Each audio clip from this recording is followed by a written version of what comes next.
So it's week 2, I've updated my resume, applied to jobs, and gotten rejected. I did it again, and it happened again, and again, and again, and again, and again, and again. So I did what I needed to do for my sanity, and I took a change of pace.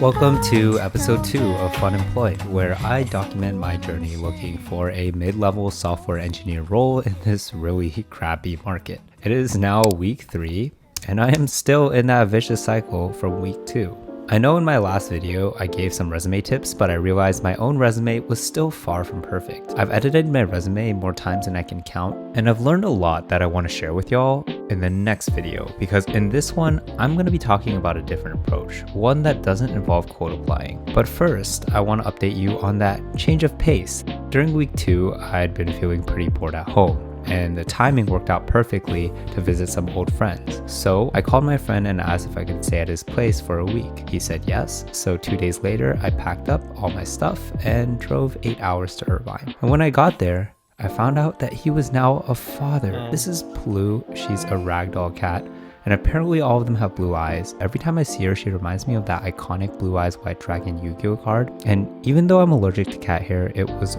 well worth it. It was not allowed on YouTube.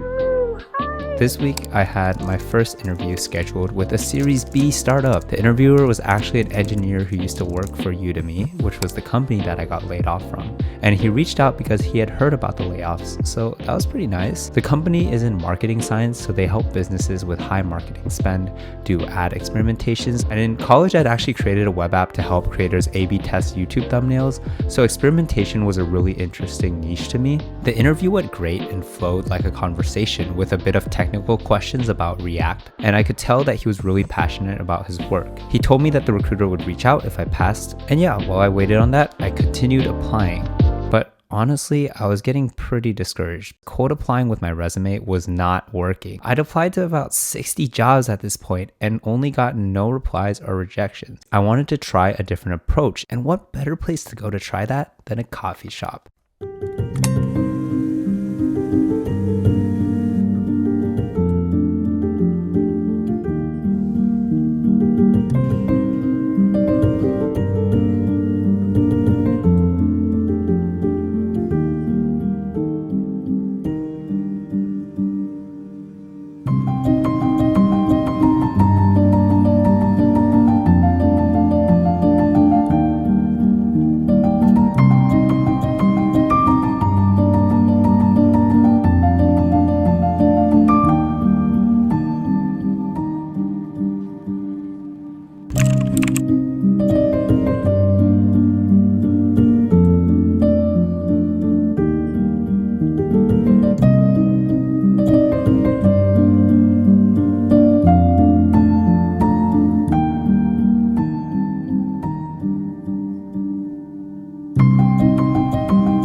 Alright, that was a bit dramatic, but before I get into my networking process, I just want to say that if you made it this far, you are a real one, and I appreciate you. And if you want to support this channel, feel free to subscribe or give the video a like. So my first approach was to map job openings with where my LinkedIn connections worked. So if I saw an opening at Airbnb, I would search my network for someone who worked at Airbnb, and vice versa. I'm not a huge LinkedIn user by any means. I don't have like 500 plus connections or whatever. My network is mostly people that I either know or alumni from my college or employer. I would send them a message like this. It's pretty flexible what you write. If you already know them in real life, then you can make it even less formal than this. Obviously, if it's a friend, you can just text them. This format is better if you don't really know them or haven't talked to them in years. And I think this message works well because it gives them a high-level summary of my experience and connects that in some way to the job description to prove why I'd be a good fit. This approach was by far the easiest and got me the most referrals. The second approach was to reach out to recruiters of the companies I wanted to apply to. I did not have a lot of recruiters in my network, so I would send a connection request and then use my LinkedIn Premium trial to send an additional in-mail message. I can send 5 messages a month, so I would only use these for positions you really want. One big advantage of using in-mail messages over a connection request message is you have a much higher character limit. You only get 300 characters with a connection request. When reaching out to recruiters, the objective isn't to get a referral. Rather, it's to establish a relationship and convince them that you are the best person for the role. So I would apply to the role first and then reach out to them with a message like this. The reality is recruiters are busy, and this approach was quite limited because I only had 5 in-mail messages a month. Unfortunately, I did not get any measurable benefit from this besides some new recruiter connections. But don't worry, I saved the best for last. This third and final approach actually landed me a direct interview, completely skipping the application process.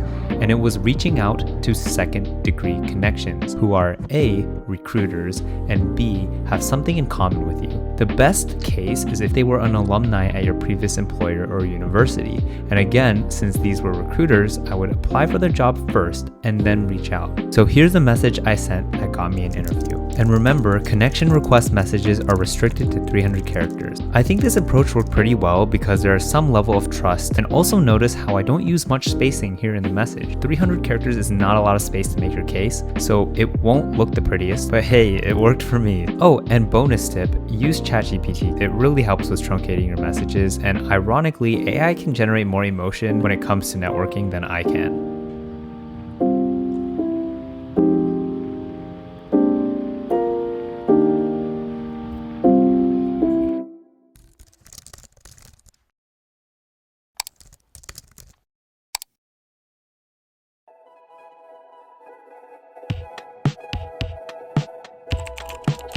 You could be like the rest, but it doesn't have to be that. Might even be the best I ever had in my life. Does that make me lucky, lucky, lucky? I think it does. Jimmy, where'd you get this? 밤이죠. Does that make me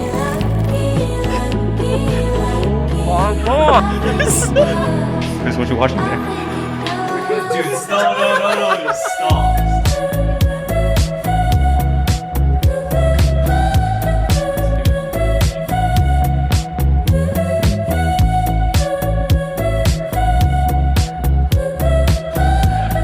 So how's it feel to go from being on this side of the camera to this side of the camera? Are you actually recording? Yeah. I gotta get used to being the spotlight, so this is good practice for me.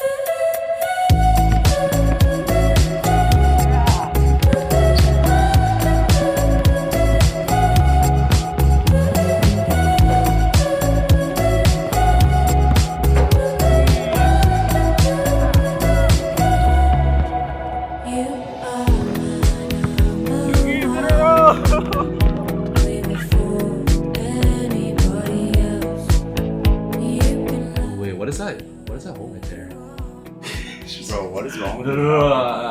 Stalker's trolling me right now. Does that make me lucky, lucky, lucky? I think it does. I think it does. Does that make me lucky, lucky, lucky? I think it does. I think it does. This guy. I don't care what you do. I got stuff I gotta do. You do your life. You want me to help? Sure. I'll answer a question. No. I got too much stuff for me. Don't worry about it. question. Does that make me lucky? I think it does. I think it does. Does that make me lucky? This is the life of a vlogger. Is this how you feel when all the paint comes in? What? Why are you looking at my notes? I can't read, Tim. I have bad eyesight. I can't read. You heard it first.